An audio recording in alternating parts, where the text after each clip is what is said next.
Mesdames et Messieurs les ministres, Excellences, Mesdames et Messieurs, c'est pour moi un immense regret de ne pas pouvoir prendre part à l'ouverture de ce forum 2010 du Sommet mondial sur la société de l'information. Je tiens tout d'abord à saluer chaleureusement M. Hamadoun Touré, secrétaire général de l'Union internationale de télécommunications,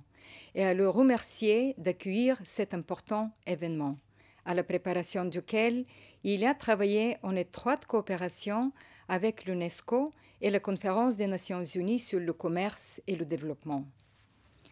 J'aimerais également exprimer mes remerciements aux nombreux autres participants venus de tous les horizons pour mettre en commun leurs connaissances et leur expertise au cours de ces prochains jours. Dès le début du processus qui a conduit au Sommet mondial sur la société de l'information, l'UNESCO a mis l'accent sur la notion de société du savoir, fondée sur les 4 principes clés que sont la liberté d'expression, l'accès universel à l'information et au savoir, le respect de la diversité culturelle et linguistique et l'éducation de qualité pour tous. Ces principes sont au cœur du mandat de l'UNESCO, qui vise à construire la paix dans l'esprit des hommes et des femmes par la coopération dans l'éducation, la science et la culture. Les nouvelles technologies, en particulier les téléphones portables et Internet, ont d'ores et déjà largement contribué à nous rapprocher les uns et les autres. Alors qu'elles se répandent de plus en plus largement dans le monde entier, je suis convaincue qu'elles peuvent aider à la compréhension mutuelle et au dialogue interculturel que l'UNESCO s'emploie à favoriser tout au long de cette année internationale du rapprochement des cultures qui pilote notre organisation. Le présent forum se tient à un moment où le monde doit faire face à de multiples défis économiques,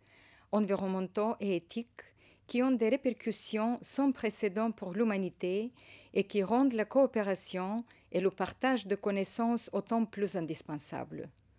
Nous voyons aussi approcher à grands pas l'échéance de 2015, fixée pour la réalisation des agendas les plus importants du multilatéralisme, les objectifs de développement adoptés au niveau international, dont les objectifs du millénaire pour le développement, les objectifs de l'éducation pour tous et les objectifs du sommet mondial sur la société d'information. En tant qu'agence chef du fil de l'éducation pour tous, l'UNESCO souligne la contribution importante qui peuvent apporter les technologies de l'information et de la communication pour atteindre les objectifs de l'éducation pour tous, au cœur desquels réside la notion centrale de qualité. Les technologies de l'information et de la communication commencent à jouer un rôle important dans l'amélioration de la vie des plus pauvres de par le monde et il continuera d'en être ainsi. C'est pourquoi le plan d'action de Genève reste l'instrument qui guide l'action menée au quotidien par l'UNESCO pour atteindre ces objectifs cruciaux. Si nous voulons que les résultats du sommet mondial agissent comme un puissant accélérateur de développement, nous devons faire en sorte que la réduction de la fracture technologique s'accompagne d'une réduction analogue de la fracture du savoir. Mesdames et messieurs, nous sommes à mi-parcours entre le sommet mondial et la date cible de 2015 fixée pour en atteindre les objectifs. Le moment est donc opportun pour dresser un premier bilan des résultats obtenus jusqu'ici et réfléchir à la poursuite de notre action. C'est à cela que s'attache un rapport préparé par l'UNESCO dont le lancement aura lieu officiellement en cours de journée. Le rythme des avancées technologiques et l'adoption rapide de nouvelles technologies moins coûteuses depuis le plan d'action de Genève de 2003 montrent combien il importe d'analyser les tendances actuelles et d'anticiper l'évolution éventuelle des fractures numériques et cognitives. Les applications à haut débit pourrait fort bien être l'une de ces tendances importantes pour l'avenir. Voilà pourquoi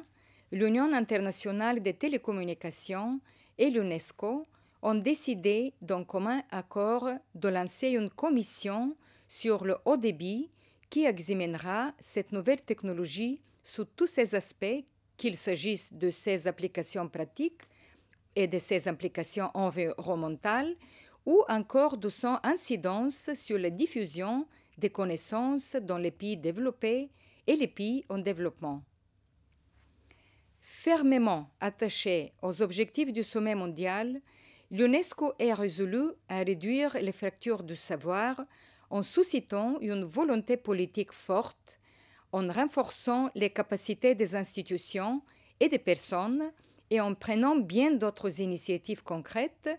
telles que la création de la Bibliothèque numérique mondiale. En sa qualité de chef de file du groupe des Nations Unies sur la société de l'information pour l'année prochaine et dans une optique à plus long terme, l'UNESCO va œuvrer pour maintenir la dynamique parmi les parties prenantes, pour créer de nouveaux partenariats et tirer parti des progrès réalisés jusqu'ici. Je forme le vœu que ce forum nous rapproche de l'avènement de sociétés de savoir porteuses de nouvelles possibilités pour les peuples du monde entier. Et je vous souhaite une très bonne journée de travail.